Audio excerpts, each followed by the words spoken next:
IC-814 hijacking कांड एक बार फिर से चर्चा में है। हाईजैकिंग भले नेपाल से हुई थी, लेकिन उसका कनेक्शन मुंबई से था और मुंबई क्राइम ब्रांच के तब के खुलासे ने ही उन हाईजैकरों की पहचान जग जाहिर की थी जो कि विमान में शामिल थे। तो इस पूरे मुद्दे पे हम बात करते हैं उस समय के जो क्राइम ब्रांच टीम थी, जो इन लोगों पर नज़र रखे हुए थी और जिसने इन सब की गिरफ्तारी की थी। उसी में से एक हैं इस समय पूर्व एनकाउंटर स्पेशलिस्ट प्रदीप शर्मा मेरे साथ में। सर, वेब सीरीज से फिर से चर्चा में आ गया है IC-814 हाईजैकिंग। अब बहुत से लोगों को पता नहीं है कि उसकी पूरी जो खुलासा हुआ था वो मुंबई से हुआ था, मुंबई क्राइम ब्रांच से हुआ था और मुंबई से ही हाईजैकिंग की प्लानिंग भी थी। तो क्या था पूरा मामला, आप लोगों को कैसे सूचना मिली और कैसे आप लोग एक्शन में आए और उन खतरनाक आरोपियों को आप लोग ने पकड़ा जो कि घर में AK-56 हैंड ग्रेनेड और एक्सप्लोजिव रखे हुए थे? ये दिसंबर 99 की बात है। 25 साल हो गए इस बात को। जो मैं रिकलेक्ट कर पा रहा हूँ, मेरे हिसाब से हेमंत करकरे साहब को इन्फॉर्मेशन मिली थी। उन्होंने इन्फॉर्मेशन हमारे सुपीरियर्स को दी थी। सुपीरियर्स ने एक हेमंत करकरे साहब के पास खाली एक नंबर था, mobile number. Mumbai crime branch के तब के जो चीफ थे डी शिवानंदन को दी थी। हाँ, मैं प्रदीप सावंत साहब के कांटेक्ट में था। तो प्रदीप सावंत साहब ने बताया कि ऐसा ऐसा एक नंबर है, वो हम लोगों ने रखा हुआ है। अब्दुल लतीफ़ नामक एक पर्सन है, वो इस्तेमाल कर रहा है। तो वो नंबर हम लोग सुनते थे। तो उसमें क्लू, मतलब वो लोग कभी बताते नहीं थे कि मैं यहाँ जा रहा हूँ, वहाँ जा रहा हूँ, स्पेसिफिक जगह नहीं बताते थे। बस बाहर से बात करते थे। मतलब इतनी सावधानी बरतते थे? सावधानी बरतते थे इतनी कि बोलते थे मैं कल जहाँ था वही जगह पे आऊँगा, आप वहीं आ जाना। तो हमको जगह मालूम नहीं पड़ती थी उस समय। लोकेशन का इतना कुछ वो भी नहीं था, खाली इंटरसेप्शन होता था। तो एक दिन सुबह 5 बजे पाकिस्तान से कॉल आया कि ऐसा ऐसा। तो जो कॉल चल रहा था उस समय अजान की आवाज़ आ रही थी और गाय और भैंस के चिल्लाने की आवाज़ आ रही थी। तो इसका मतलब तबेला और मस्जिद आसपास थे, ऐसा हम समझे। अब्दुल लतीफ़ को धीरे धीरे ट्रेल किया तो मालूम पड़ा कि एक मस्जिद में गया है, वहाँ किसी से पैसे वैसे लिए हैं, हवाला से पैसे आए, पैसे लिए हैं। फिर जब आ रहा था तो उसको हम लोगों ने इंटरसेप्ट किया, जोगेश्वरी में इंटरसेप्ट किया था। थोड़ा पुलिसी खाका दिखाने के बाद इमीडिएटली वो टूट गया। उसने बताया कि मैं कुछ आतंकवादी जोगेश्वरी बहरम बाग में रखे हुए हैं, एक चाल में एक रूम है हमारी, उसमें रखे हुए हैं, वहाँ तुमको लेके चलता हूँ। हम लोग गए। हमारे पास उस समय हम लोग, मैं था, दया नायक था, देवड़े था, ज्ञानेश देवड़े, प्रकाश भंडारी और एक आध दो ऑफिसर थे। हम एक सुमो में जितने ऑफिसर आते हैं उतने ऑफिसर थे, और एक आध कांस्टेबल था। हमारे पास खाली सर्विस रिवॉल्वर थी, कोई बड़ा वेपन AK-47 वगैरह कुछ नहीं था। हम लोगों ने सोचा कि टेररिस्ट हैं, 2-3-4 पकड़ लेंगे। अंदर जब रेड किया तो उन्होंने ऑफकोर्स सरेंडर कर दिया था। वो तो उन्होंने कोई मतलब फायरिंग वगैरह नहीं की थी।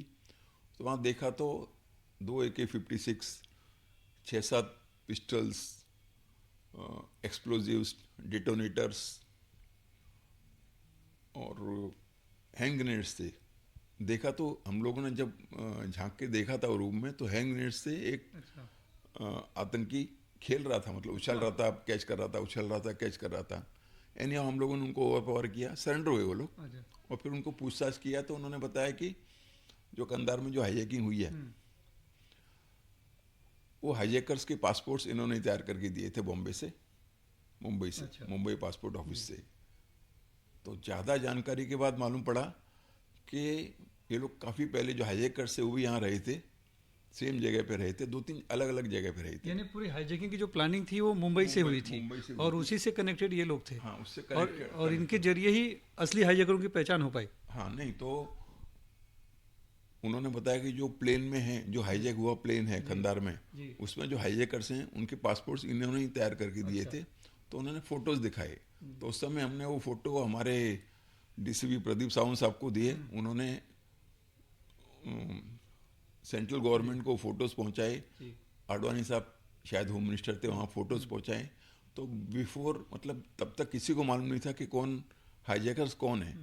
मुंबई पुलिस का जो ऑपरेशन था उसकी वजह से एजेंसीज को मालूम पड़ा कि हाईजैकर्स सो एंड सो हैं, ये उनको फ़ोटो हैं, ये उनके नाम है, ये उनकी आइडेंटिटी है।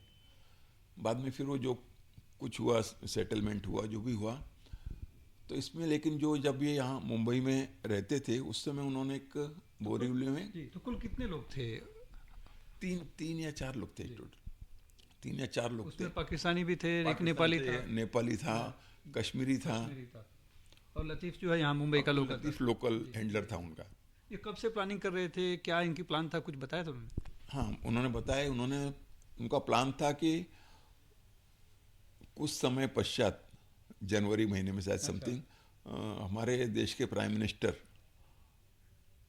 अटल बिहारी वाजपेयी जी वो मुंबई एयरपोर्ट आने वाले थे, मुंबई विजिट करने वाले थे। तो इनका प्लान था कि उनके कैनवाय पे फायरिंग करना, उनको हार्म करना इनका प्लान था। वो तो सबसे बड़ा काम, मतलब हमारे ऑपरेशन से वो उनका प्लान कामयाब नहीं हो, फेल हो गया। तो इसीलिए AK-56 और हैंड ग्रेनेड और रॉकेट लॉन्चर भी था, TNT कुछ। हाँ, TNT वो सब बड़े बड़े वेपन्स थे, हम लोगों ने कभी देखे भी नहीं थे ऐसे वेपन्स थे। तो वो लेके रह रहे थे। उससे पहले इनकी ऑपरेशन की शुरुआत उन्होंने ऐसी की थी कि पहले बैंक लूटा गया एक, बोरीवली में एक कोऑपरेटिव बैंक लूटा। उसमें इनके करीब 7.5 लाख रुपए मिले। तो बैंक लूटने के बाद इन्होंने एक वॉचमैन का जो आइडेंटिटी कार्ड है वो स्नैच किया। उससे इन्होंने सिम कार्ड खरीदा। फिर एक ड्राइविंग स्कूल है जोगेश्वरी में, अब्दुल लतीफ़ ने उनको उनके ड्राइविंग लाइसेंस बना के दिए, और वो ड्राइविंग लाइसेंस के बेसिस पे आगे पासपोर्ट बने कि रेसिडेंट है मुंबई के, ड्राइविंग लाइसेंस है, सिम कार्ड है, वो बेसिस पे इनके पासपोर्ट्स बने। और पासपोर्ट्स यहाँ से उनका प्लान था पहले हाईजैक करना, लेकिन यहाँ सिक्योरिटी एजेंसीज एकदम अलर्ट थी, पुलिस अलर्ट थी। आपको तो मालूम मुंबई पुलिस है, हमेशा अलर्ट रहती है। तो वो लोग नेपाल में उनको चांस मिला, तो वहाँ से उन्होंने कारनाम इसको वारदात को अंजाम दिया। यानी पहले पूरा प्लान था कि मुंबई से ही हाईजैकिंग करनी है, मुंबई लेकिन जब यहाँ पे नाकाम हो गए तब उन्होंने काठमांडू को चुना। नेपाल तो नेपाल का भी उनका एक ISI एजेंट था, वो भी यहाँ रहता था।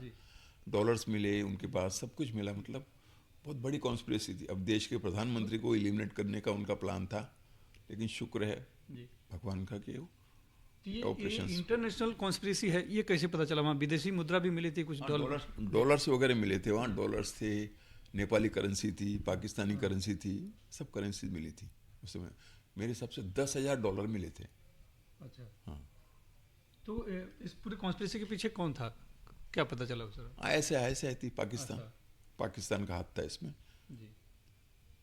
ये इतना बड़ा आप लोगों ने खुलासा किया, एक तो प्रधानमंत्री पर के कॉन्वॉय पे हमला होने वाला था जैसा आपने बताया, एक तो वो आप लोगों ने फेल करा दिया, ऊपर से जो हाईजैकिंग हुई थी, जो असली जो हाईजैकर थे उनकी पहचान नहीं थी, वो पहचान आप लोगों की जांच के बाद, यानी मुंबई क्राइम ब्रांच की जांच के बाद, खुलासे के बाद ही हो पाई।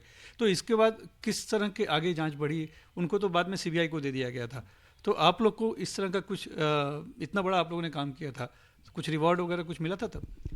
हम लोगों ने एक काम किया, पहले तो हमारे प्राइम मिनिस्टर पे अटैक करने वाले थे। दूसरा, उनके पास मातोश्री, जहाँ बाला साहब ठाकरे जी रहते हैं, उनका मैप मिला था, नक्शा मिला था। वहाँ पे भी इनका प्लानिंग था कि अटैक करने का, और कुछ ब्लास्ट भी कराने वाले थे लोग मुंबई में, सीरियल ब्लास्ट 93 के लेवल के।